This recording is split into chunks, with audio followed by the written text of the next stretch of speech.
Be successful at our jobs and careers, but what if we told you your success is determined at birth? That's what some studies are now indicating. Scientists in Norway measured brain activity as people performed computer tasks.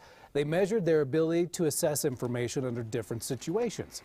Monetary incentives, pressure, both got people to work harder, but their performance didn't improve when the work required vigilance. The human brain can only handle so much of a certain task, and research shows that this can't be boosted with bonuses or increased pressure from the boss. Kind of is what it is, according to that story.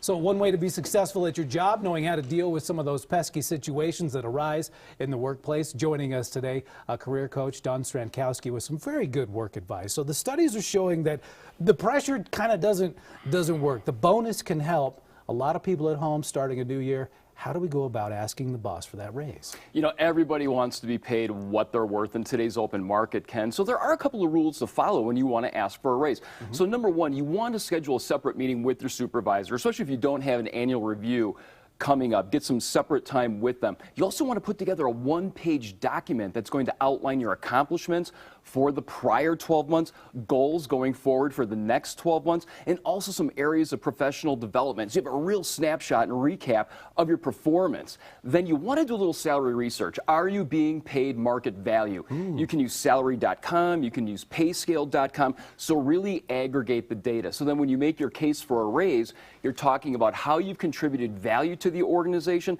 and also talking about, you know, maybe where your salary should be compared to what other companies are paying. And be confident when you're asking. I was going to say, are the bosses ready for this conversation? Do they know it's coming, and do they appreciate the effort, or is it an annoyance? I think they appreciate people being organized, doing their research, and really making a case for the raise. And once again, keep statistics. What sort of projects have you completed? And once again, how have you really created value and contributed to the bottom line? And good bosses, good supervisors, they want to keep their rock star employees. They want to keep their their superstars.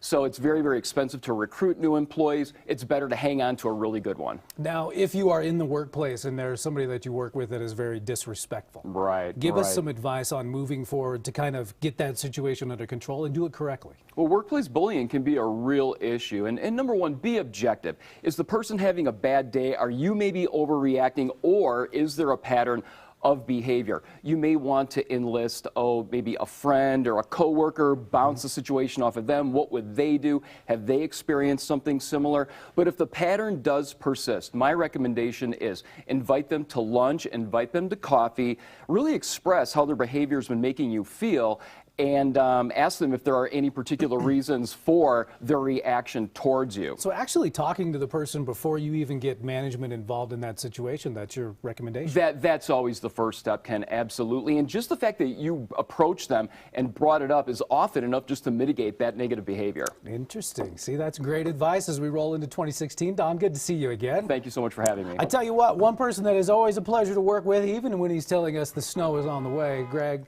come on now. How much snow